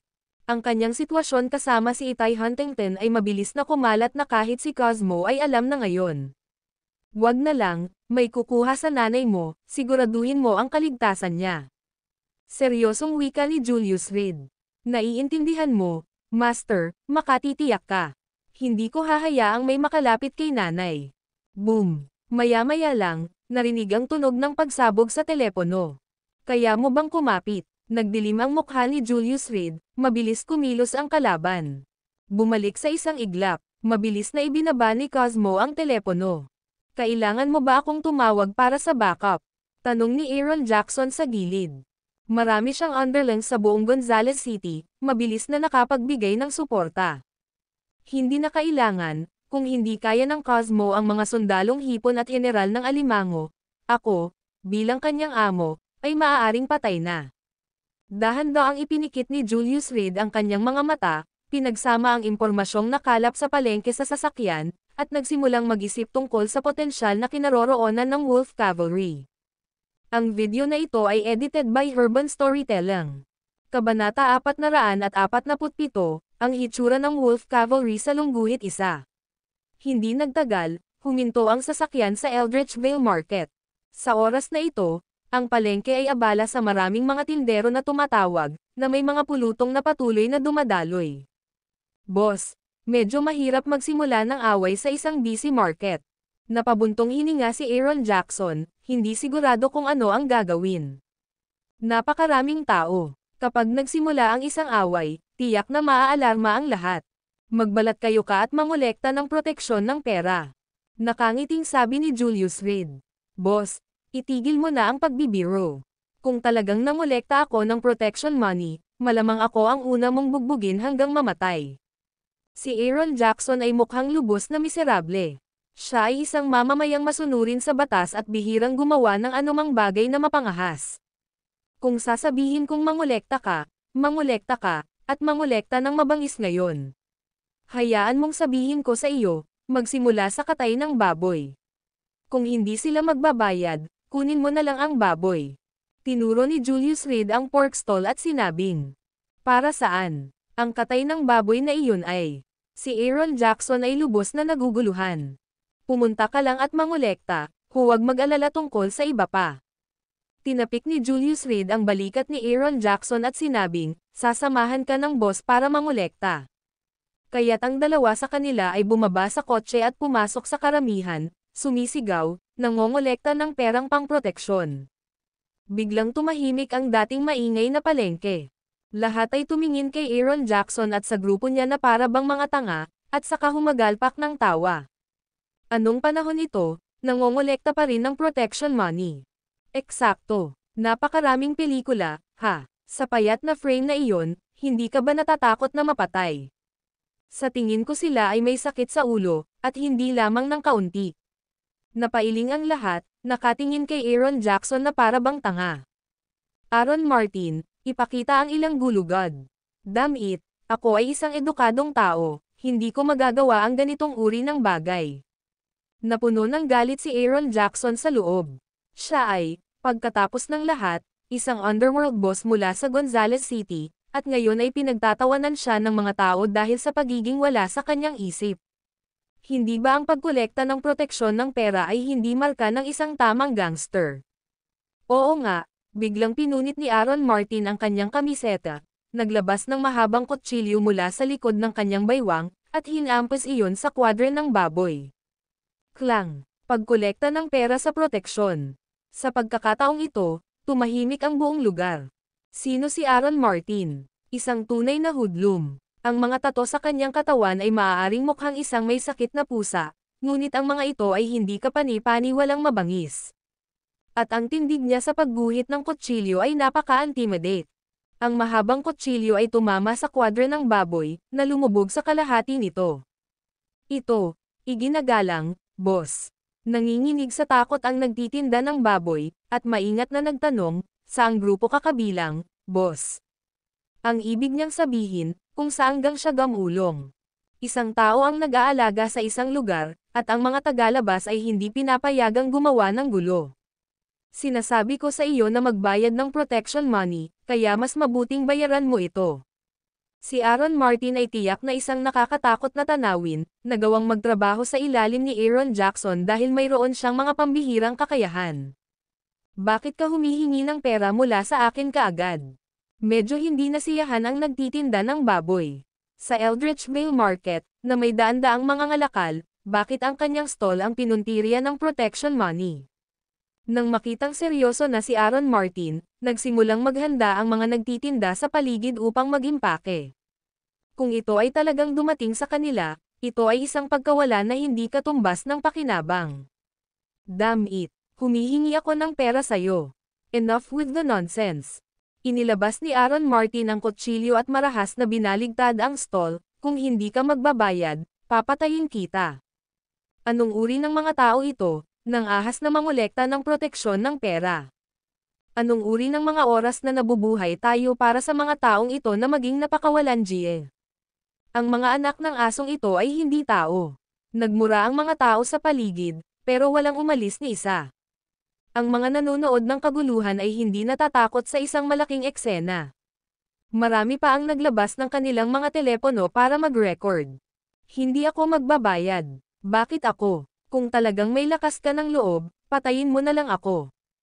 Agad na kinuha ng katay ng baboy ang kutsilyong pangpatay ng baboy sa mesa at galit na sumigaw, "Tara, ngayon wala kang makukuhang pera sa akin, buhay lang kung gusto mo."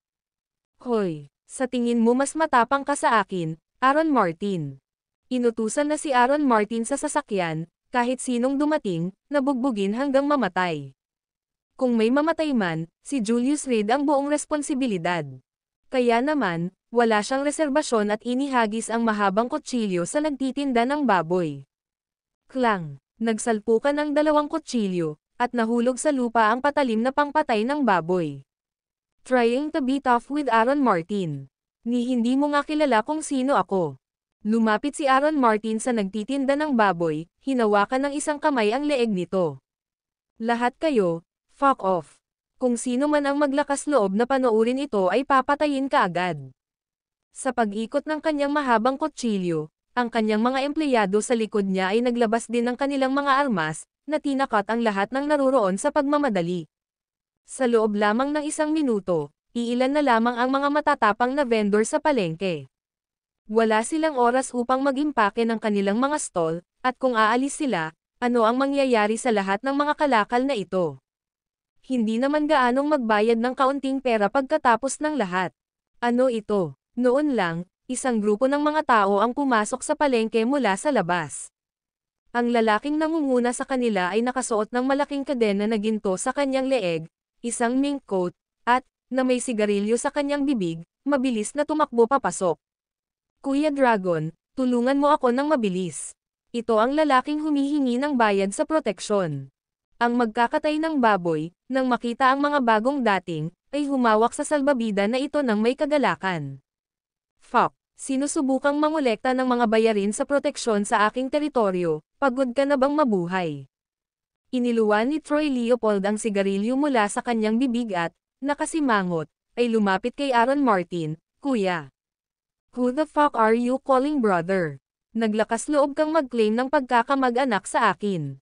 Tumalikod si Aaron Martin sa isang sidestep, at si Troy Leopold ay agad na umatras ng ilang hakbang. Aaron Martin, anong dinadala mo dito? Nagmamadaling inayos ni Troy Leopold ang kanyang damit, nagsalita kay Aaron Martin ng may lubos na paggalang, "Ito ang aking kamag-anak, kung nasaktan ka niya sa anumang paraan, mangyaring maging mapagbigay, Aaron Martin." Si Aaron Martin ang amo ng kanyang amo, paanong hindi siya makikilala ni Troy Leopold? Hindi siya nang ahas na saktan ang kagalang-galang na figurang ito. Hindi mangyayari iyon. Ngumisi si Aaron Martin, naglakas loob itong lalaking ito na lumapit sa akin gamit ang kutsilyo. Kung hindi ko siya tuturuan ng leksyon, saan ko ilalagay ang reputasyon ni Aaron Martin? Ano sa tingin mo, Troy Leopold? Ano ba? Kumuha ka ng kutsilyo kay Aaron Martin. Natigilan si Troy Leopold. Kung minor confrontation lang sana, naayos na niya ito ng pera. O sa pamamagitan ng pagsusumamo kay Aaron Martin, maaaring maayos ang usapin. Ngunit ngayon na bumunot ng kutsilyo ang katay ng baboy kay Aaron Martin, iyon ay isang malaking bawal sa underworld. Wala na siyang natitirang pagpipilian. Ang tinaguriang kamag-anak ay isang bagong empleyado lamang na nagbigay sa kanya ng pera, na humihiling sa kanya na alagaan ang katay ng baboy na ito. Aaron Martin, siguro, sinubukan ni Troy Leopold ang isang huling pagsubok. "Enough with your bullshit, I want one of his arms." Pinaikit ni Aaron Martin ang kanyang mga mata, Inihagis ang kanyang kutsilyo na may malawak na arko na nakatutok sa braso ng katay ng baboy. Whoosh! Sa sandaling iyon, isang pilak na karayom ang lumipad mula sa likuran ni Troy Leopold, dumiretso kay Aaron Martin. Wolf Cavalry. Nang makita ang pilak na karayom, si Julius Reed ay tumawa ng malakas at sumambulat, hinarang ang karayom gamit ang isang kamay.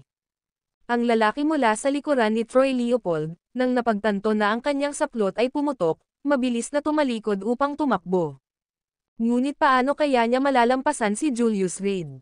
Sa kalahating segundo lang ay nakarating na si Julius Reed sa likod ng lalaki, hinawakan ang balikat nito gamit ang isang kamay.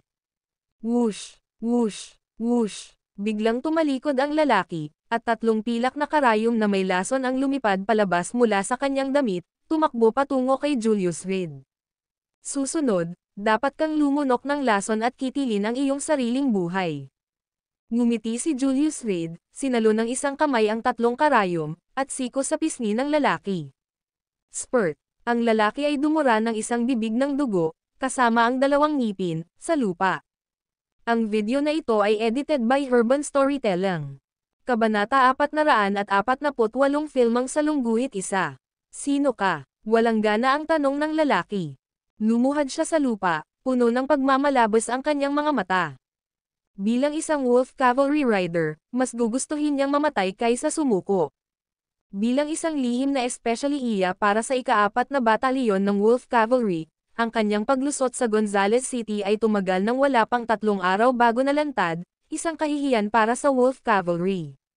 Sino ako? Naglakas loob kang tanungin ako kapag nakita mo ang tunay kong pagkatao. Dahan-daang ibinunyag ni Julius Reed ang token sa kanyang kamay, ang Dragon King Ring. Ikaw, kung gusto mong mamatay ngayon, hindi kita pipigilan. Sinabi ni Julius Reed na nasa likod ang kanyang mga kamay, malamig ang boses, kung tungkol sa katay ng baboy, patayin mo na lang siya. Wala nang mga sibilyan sa paligid, pati ang mga nagtitinda ay tumakas sa takot. Huwag mo akong patayin. Sumigaw ang katay ng baboy, labag sa batas ang pagpatay, ano ang sinusubukan mong gawin? Labag sa batas ang pagpatay. Tumalikod si Julius Reed, lumakad papunta sa katay ng baboy, at pinunit ang maskara ng balat ng tao sa kanyang mukha. Ito pala ay isang kabataan. 3 araw na ang nakalipas, lihim mong pinatay ang isang buong pamilya ng mga magkakatay ng baboy at nakipagtulungan sa mga tao mula sa Wolf Cavalry dito. Kung talagang labag sa batas ang pagpatay, dapat ay matagal ka ng patay. Pagkatapos niyang magsalita, lumuhad sa lupa ang katay ng baboy na may kulog. Sa pagtanggal ng maskara, malinaw na alam ng kabilang partido ang kanyang mga aksyon. Ang pag-arte na pipi ay ganap na walang kabuluhan.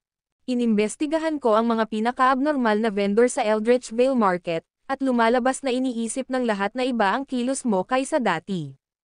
Karaniwan, kapag bumili ang mga tao ng isang bagay mula sa iyo, itatapon mo ang ilang puso o atay ng baboy, ngunit ngayon, hindi ka nagbibigay ng 1 pulgada. Napakalaking pagbabago, paano ito makakatakas sa mga mata ng iba? Kinokontrol ni Aaron Jackson ang Gonzales City, kaya ang pag-aaral tungkol sa mga bagay na ito ay napakasimple. Dahil medyo maganda ang negosyo ng katay ng baboy sa palengke ng Eldritch Vale noon, ngunit sa loob lamang ng 3 araw, nawalan siya ng higit sa kalahati ng kanyang mga customer. Gaano ba ka-abnormal ang ugali ng isang tao para makarating dito? Ang tanging conclusion ay ang katay ng baboy ay hindi na katulad ng dati. Ano ang relasyon mo kay Murray Brandon? Malamig na tanong ni Julius Reed. Sa loob ng 10,000 Mountain Alliance, mayroong isang sangay na bihasa sa pagbabalat kayo, na may kakayahang gumawa ng mga maskara sa balat ng tao. Gamit ang mga espesyal na materyales tulad ng silicone at mga katulad nito, hanggat isinusuot ito ng isa sa kanilang mukha, halos imposibleng makakita ng anumang abnormalidad. Maaari mong sabihin na sa mga tuntunin lamang ng pagbabalat kayo, ang kontroladong paksayon ni Murray Brandon, kasama ang ika-4 na batalyon ng Wolf Cavalry, ay isang laban na ginawa sa langit. Kaya para sa mga maliliit na operasyon, ang mga tao mula sa Wolf Cavalry ay karaniwang nakikipagtulungan sa isang miyembro ng paksayon na ito. Ang isa sa liwanag, ang isa sa mga anino, hinahawakan nila ang mga bagay ng napakadali. Nang makita ni Julius Reed na kakaiba ang ugali ng vendor, ang una niyang naisip ay ang paksayon na ito. Ikaw, paano mo nalaman? Lumuhad ang butcher sa lupa, nanginginig ang buong katawan. Magsalita, o hindi, sinabi ni Julius Reed sa malamig na boses, nauubos na ang pasensya ko. Ako, inutusan ako ni Murray Brandon, na makipagtulungan sa kapatid na ito at makalusot sa Gonzales City. Sa huli, bumukas ang butcher. Dahil ang lalaki mula sa Wolf Cavalry ay hindi nagpakamatay, ngunit sa halip ay lumuhad sa lupa ng may determinasyon. Ayon sa karaniwang loika, walang sino man ang makakadetect ng bakas ng Wolf Cavalry. At sa sandaling malik ang bakas ng Wolf Cavalry, tiyak na pipiliin nilang mamatay sa kanilang sariling kamay bago mahulog sa mga kamay ng kaaway. Ngunit ngayon, ang mandirigmang Wolf Cavalry na ito ay piniling kumapit sa buhay. Tapos para saan pa siya namamatay? Tinatanong kita, sino si Stacy Cook? Tanong ulit ni Julius Reed. Isinasaalang-alang na ang paksayon at ang Wolf Cavalry ay kumikilos, si Stacy Cook ay talagang hindi isang maliit na karakter. Si Stacy Cook ay ang ampon ni Ivan Reed mula sa kabisera, na naging hidden guard mahigit isang dekada na ang nakalilipas, pagkatapos ay bumalik sa kabisera upang asikasuhin ang mga bagay ng pamilya Davenport. Sa taong ito, sa hindi malamang kadahilanan, pinabalik siya ng pamilya Davenport sa Gonzales City, na nagsasabing gusto nilang tulungan ang kanyang Cook family na maging numero 1 pamilya sa Gonzales City. Lumuhad ang butcher sa lupa, nakikiusap, tungkol sa pakikipagtulungan ko sa kanya at sa Wolf Cavalry, lahat kami ay sumusunod sa utos mula sa itaas. Wala kaming ideya sa mga panloob na bagay. Sinabi niya ang lahat ng kanyang nalalaman. Sa pakikipagtulungan sa Stacy Cook dito, ito ay ganap na ayon sa kagustuhan ng mga nasa itaas, kailangan lang nilang sumunod sa mga utos. Sino ang maglalakas loob na tanungin ang mga dahilan? At ikaw, tumingin si Julius Reed sa lalaking Wolf Cavalry. Ang utos ay mula sa itaas, walang karapatang tanungin ito. Seryosong sabi ng lalaki, sino ang nangunguna? Tanong ulit ni Julius Reed. Token, hindi kilala ang tao. Sagot ng lalaki, sa 10,000 Mountain Alliance, hanggat may dalang tunay na token, maaari nilang pakilyusan ang mga tropa. Ngunit marami ang maaaring magpakilos ng 4 na kampo, at hindi pa niya matukoy kung sino ang taong ito. Wala akong magagawa tungkol dito. Ang sarili mo lang ang masisisi mo sa pagtakbo sa akin. Lumapit si Julius Reed sa katay ng baboy, malamang hinihintay ka ng pamilya ng 3 nagtitinda ng baboy dyan. Basag. Mabangis niyang pinaikot-ikot ang kanyang mga kamay, at ang nagpapanggap na nagtitinda ng baboy ay bumagsak sa lupa. Siya ay namatay na may bukas na mga mata ng kawalang paniwala. Para sa pumatay ng isang buong pamilya, si Julius Reed ay walang dahilan para kumbansihin ang kanyang sarili na hayaan ang taong ito na manatili sa mundo. Pagkatapos, tumalikod siya at naglakad patungo sa mga sundalong Wolf Cavalry. Ngayon, kanino ka nakikinig? Pasiga na tanong ni Julius Reed. Ang Wolf Cavalry ay tumatanggap lamang ng mga utos mula sa Young Master lamang. May maalab na liwanag sa mata ng lalaki.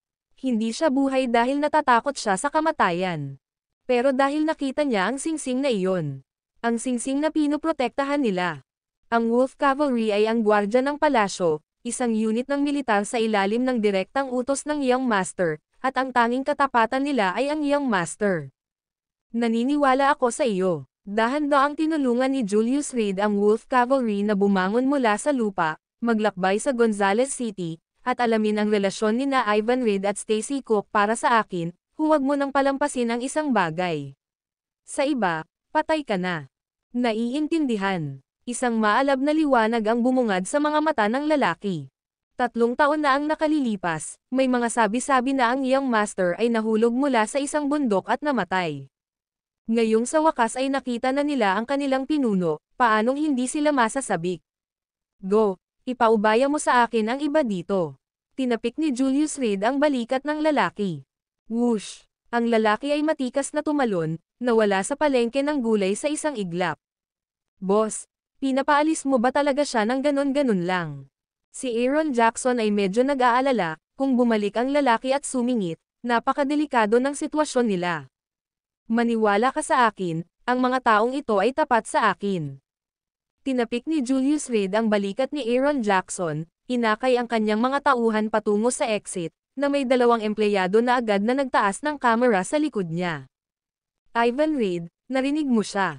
Pasigan niyang tanong. Davenport family sa Gonzales City, isa sa 4 na pangunahing pamilya.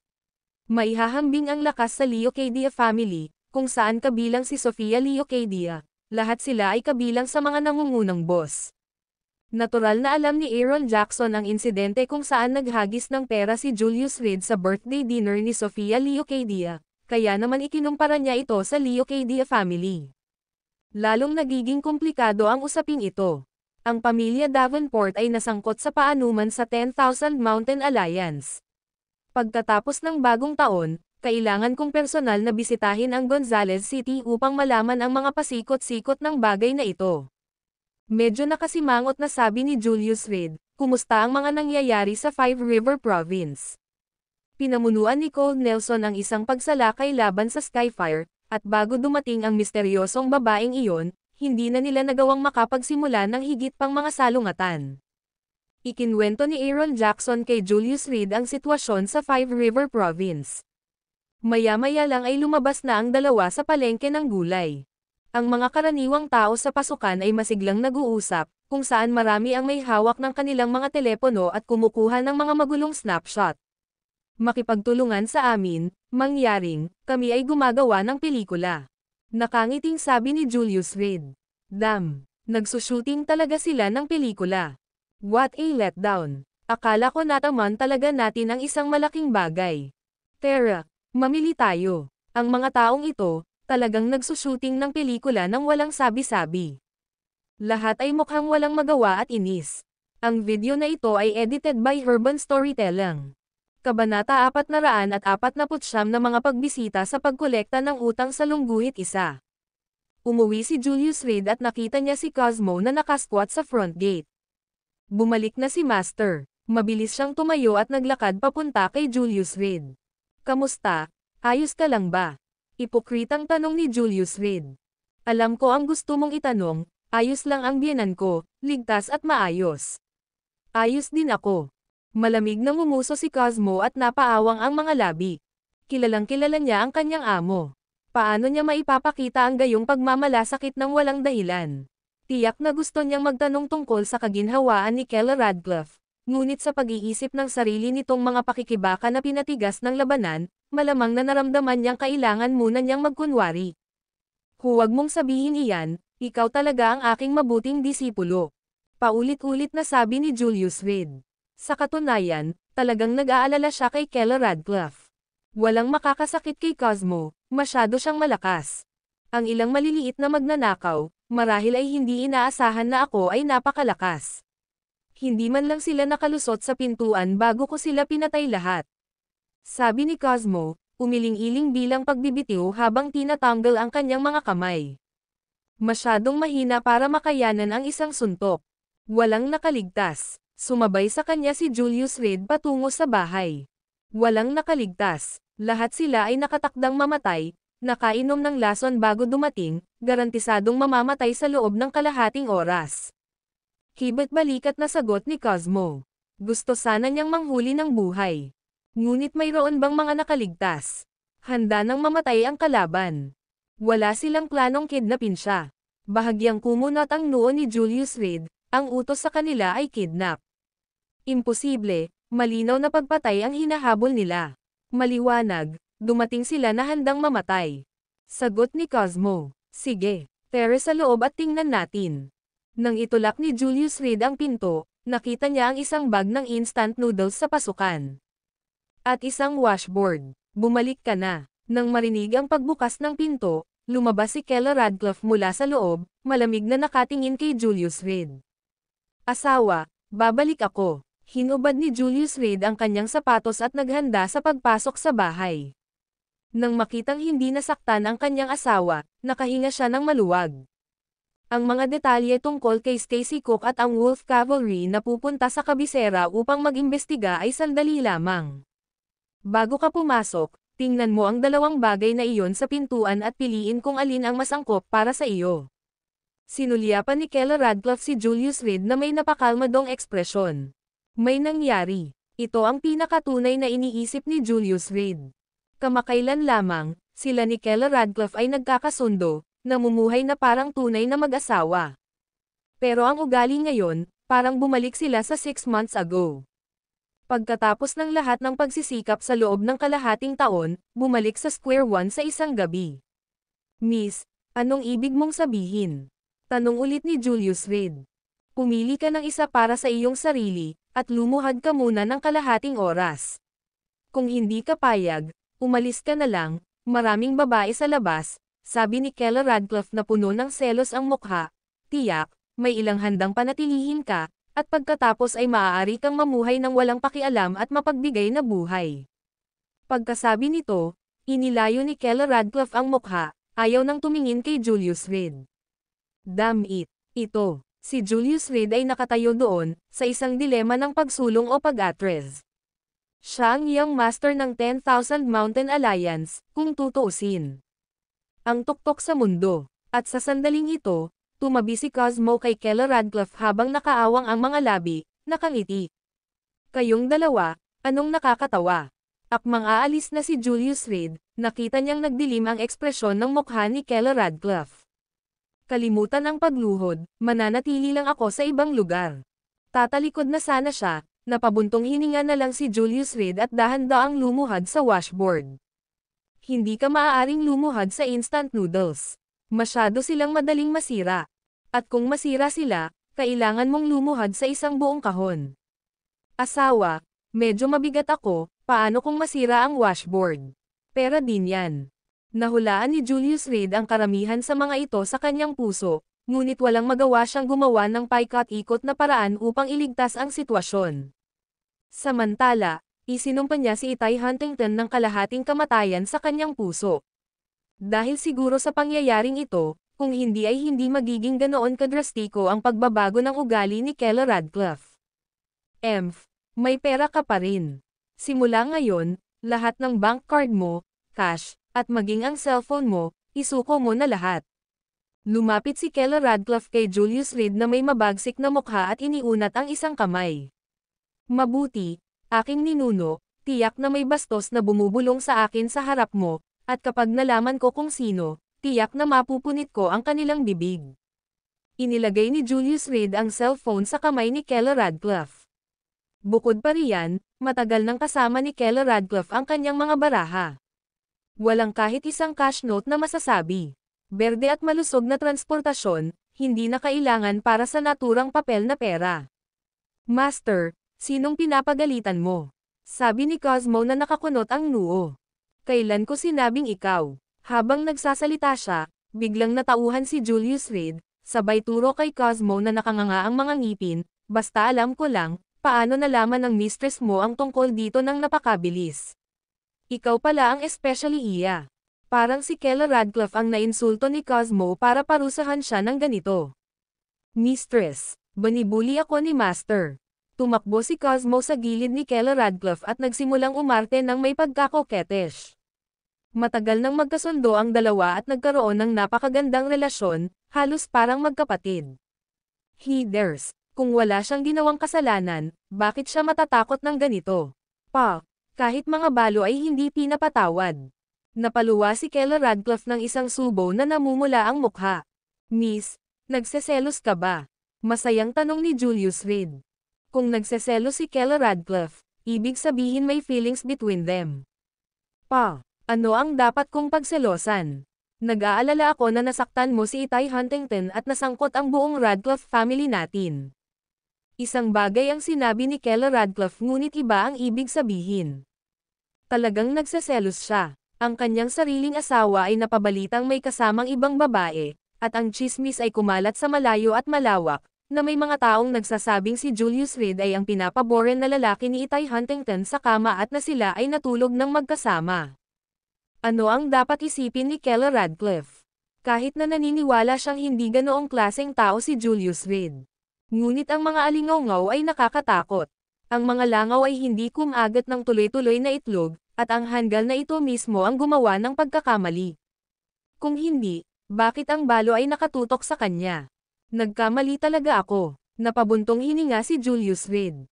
Napakahirap ng buhay para sa kanya. Sa shooting range, sinira siya ni Itay Huntington, at nasira ang kanyang reputasyon.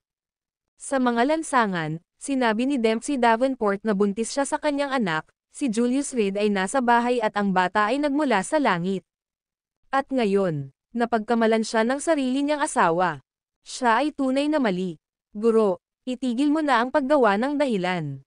Cosmo added fuel to the fire. Dapat aminin ng mga lalaki ang kanilang mga pagkakamali kapag nagkamali sila, kung aaminin mo, hindi magpapahirap sa iyo ang may bahay.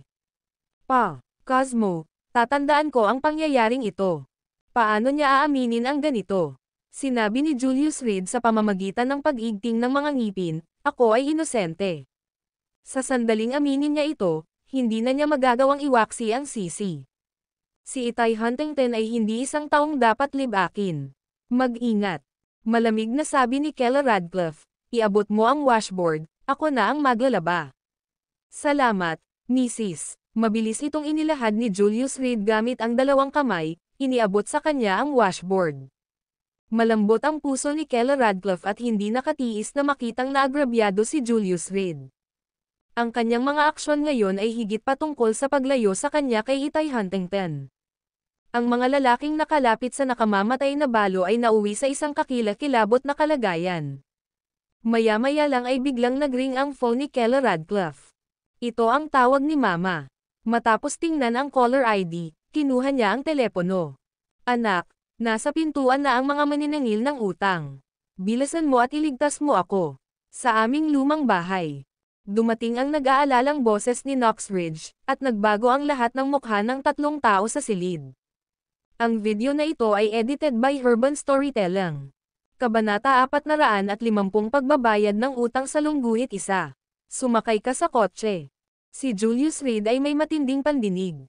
Matapos niyang marinig ang nilalaman ng tawag sa telepono, mabilis siyang tumalikod at tumakbo patungo sa pinto, dumiretso sa Rolls-Royce. Nanatili si Cosmo sa bahay, total andin si Anna Harris na natutulog pa. Si Keller Radcliffe naman ay nagmamadaling nagbihis at kinuha ang kanyang pitaka, agad na umupo sa passenger seat. Nagmamadali silang dalawa patungo sa direksyon ng lumang bahay ng Radcliffe family. Hindi naman rush hour sa puntong ito, at medyo mabilis ang pagmamaneho ni Julius Reed. Sa loob ng mga limitasyon ng mga regulasyon sa trapiko, siya ay patungo sa lumang tirahan ng Radcliffe family sa lalong madaling panahon. Habang nasa daan, muling nagring ang telepono. Sasama ka ba o hindi? Kung hindi ka agad lalabas, humanda ka sa pagkolekta ng mga bangkay natin. Malakas na sigaw ni Knoxridge sa telepono. Kasabay nito, sa pamamagitan ng telepono, maririnig din ang sigaw mula sa loob. Alam kong may mga tao dyan, buksan mo ang pinto. Kung hindi ka magbubukas, papasok tayo. Maaari kang umiwas sandali, ngunit hindi habang buhay. Nang marinig ang mga salitang ito, nagdilim ang mukha ni Keller Radcliffe habang nagsasalita, para saan ang hiniram mo? Base sa pagkakaintindi niya sa matatandang mag-asawa, kung hindi sila nanghiram ng pera, tiyak na hindi sila matatakot. Tiyak na tatawag ang Knoxridge ng pulis at hihingi pa ng kabayaran para sa mental distress. Pero ngayon, takot tulad nito, aktibong humihingi ng tulong sa kanya. Ano ang maaari niyang gawin? Ito ay walang iba kundi si Knoxridge na alam na medyo may kakayahan si Julius Reed at gusto siyang lumapit upang tumulong. Mag-usap tayo pagdating mo dito. Nang makitang nagbago ang ugali ni Keller Radcliffe, agad na ibinaba ni Knoxridge ang telepono. Sa tingin ko hindi na tayo nagmamadaling makarating doon. Biglang pinabagal ni Julius Reed ang sasakyan. Tila hindi gaanong natakot si Knoxridge, gusto lamang ng isang tao na tumulong sa kanya sa pagbabayad ng pera. Sa sibilisadong lipunang ito, kahit na ang pagkolekta ng utang ay hindi maaaring maging labis. Bahala ka. Walang magawa si Keller Radcliffe, hindi maintindihan ang iniisip ng kanyang mga magulang. Pagdating sa pera, hindi maliit na halaga ang ibinigay sa kanila ni Keller Radcliffe. Pagkain, inumin, bumili siya ng load at ipinadala ang mga ito. Tungkol naman sa paghiram ng pera. Nang makarating silang dalawa sa ibabang palapag ng lumang residential complex ng Radcliffe family, mahigit kalahating oras na ang lumipas. Sa panahong iyon, Hindi mabilang na beses tumawag si Knoxridge, ngunit hindi sinasagot ni Keller Radcliffe ang isang tawag. Dahil dito, sinimulan ni Knoxridge na sampain ang kanyang sariling anak na babae ng walang puso sa WeChat, ang ilan sa mga salita kahit na si Julius Reed ay nakitang hindi mabata. Tayo na, tingnan mo. Pagkatapos ay parada ang sasakyan sa ibaba, naglakad ang dalawa patungo sa kwartong tinutuluyan ng matandang mag-asawa. Pagpasok pa lang nila sa gusali, nakarinig sila ng katok sa mga pinto sa itaas. Buksan mo, bilisan mo, matandang tanga, kapag hindi mo binayaran ang pera, papatayin kita. Eksakto, bayaran mo ang pera, buksan mo ang pinto. Whoosh, whoosh, whoosh. Pagkatapos ay may tunog ng mga kamao na nagmartilyo sa pinto. Nang marinig ang mga ingay na ito, hindi na napigilan ni Keller Radcliffe ang sarili at mabilis na umakyat sa itaas. Pagdating nila sa pinto, natuklasan nila na ang Knoxridge ay talagang nag-provoke ng isang gang ng mga hooligan. May mga 100 lalaki na nakatayo sa pintuan. Literal na 100 lalaki. Nang makita ang mag-asawang umaakyat sa hagdan, isang binata na may dilaw na buhok ang humakbang at naiinip na sinabi, "Ano ang tinitingnan mo? Wala ka bang nakitang humihingi ng pera noon? Magwala ka." Akala niya sa pananakot na ito ay aalis na ang dalawa. Kung hindi, ang pagharang sa pintuan ng isang tao sa sikat ng araw na humihingi ng pera ay maaaring maaresto ang isa dahil sa pag-istorbo sa kapayapaan.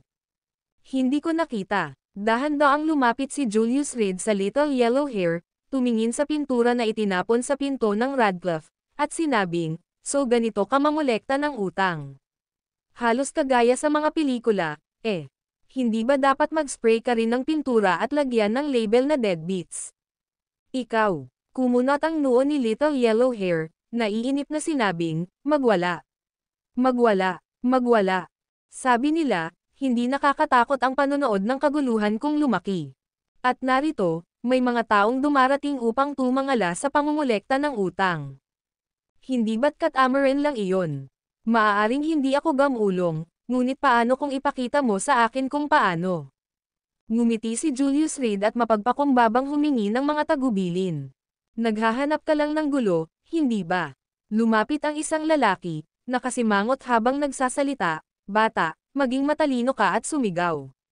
Kung hindi, kung kailangan talaga nating kumilos, hindi mo kakayanin ang mga kahihinatnan.